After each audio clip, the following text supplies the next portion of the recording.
شيشبيش هو مشروع تجريبي عن الألعاب الفنية. مشروع بتنظيم مدرار ومكوك. ممكن يبقى ضدنا وبيرخم علينا. مشروع بيحاول يستكشف الربط والتقاطع ما بين الفن المعاصر ويعني والفن التفاعلي بالذات الألعاب ولغة الألعاب. كان أول مرة بالنسبة للمدرار يعني نحاول نعمل مشروع بيهتم يعني بلغة الألعاب وفكرة تصميم الألعاب بالطريقة دي. في 12 حد اتقابل في الأوبن كول وشارك في الورشة. وكان بعد أول أيام اللي كان فيها أنشطة تعريفية وأنشطة للتفكير عن الألعاب والفن وإيه الربط ما بينهم الاثنين. المشاركين تقسموا على 5 مجموعات وقعدوا اشتغلوا كل مجموعة على لعبة فنية معينة. وأنا بجهز الورشة كنت محتاج أعمل البحث بتاعي وأشوف كده طيب مين الناس اللي اشتغلت في هذه المساحة اللي هي لو شلنا الألعاب من الكنبة وترابيزة السفرة والأماكن العادية اللي احنا بنلعبها وحطيناها في معرض هيبقى شكلها عامل ازاي. لو عملنا أعمال فنية تفاعلية بس التفاعل ده مبني على نظريات تصميم الألعاب، يا ترى الشيء ده هيطلع عامل ازاي. فمجموعة الأسئلة دي هي اللي كانت محمساني على المشروع، واللي حمسني بقى أكتر هو إن ما لقيتش ناس كتيرة اشتغلت قوي في هذه المساحة. كنا بندور يعني على ناس من خلفيات وليهم عندهم مهارات مختلفة. مساحة جديدة ليا وللناس اللي حاضرين والناس كتيرة جدا، ودي فرصة يلا 9 أيام نقعد نتعرف على عوالم بعض. لو قعدنا الفنانين مع مصممين الألعاب هنطلع ايه مع بعض، وبالذات احنا نطلع حاجه ولا المصمم الالعاب عملها قبل كده ولا الفنان عملها قبل كده. وهنا بقى بنبدا اللعبه بقى. طيب يلا نشوف بقى المساحه دي هتطلع ايه.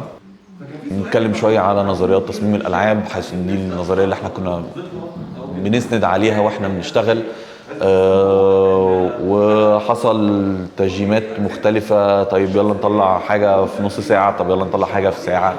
بعدين بيبقى في فقرة طيب عندنا 3-4 أيام بقى نعمل حاجة اللي هي هتتعرض. الورشة كان مدتها 9 أيام على مدار أقل من أسبوعين، فكان فترة الورشة قليلة وكان في بس كام يوم يعني عشان فعلا المجموعات يبدأوا يفكروا في عايزين يعملوا ايه، عايزين ينفذوها ازاي، ايه الهدف، ايه الطريقة اللي هتتنفذ بيها وكده.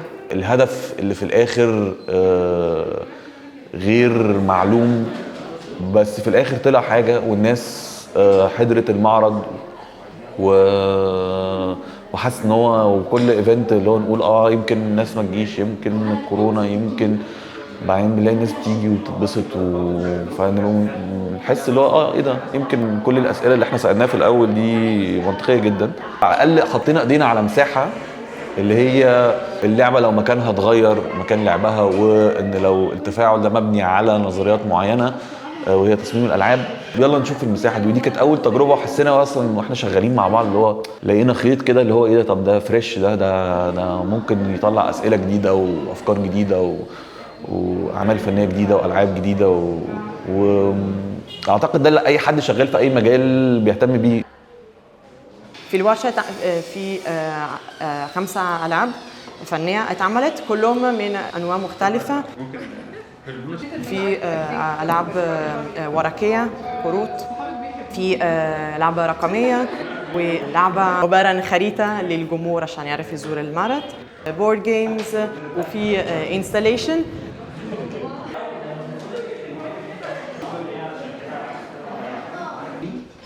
واحد 2 جيب 6 قط معكوش هترجعوا تاني للبداية. 2 مليون قطاية.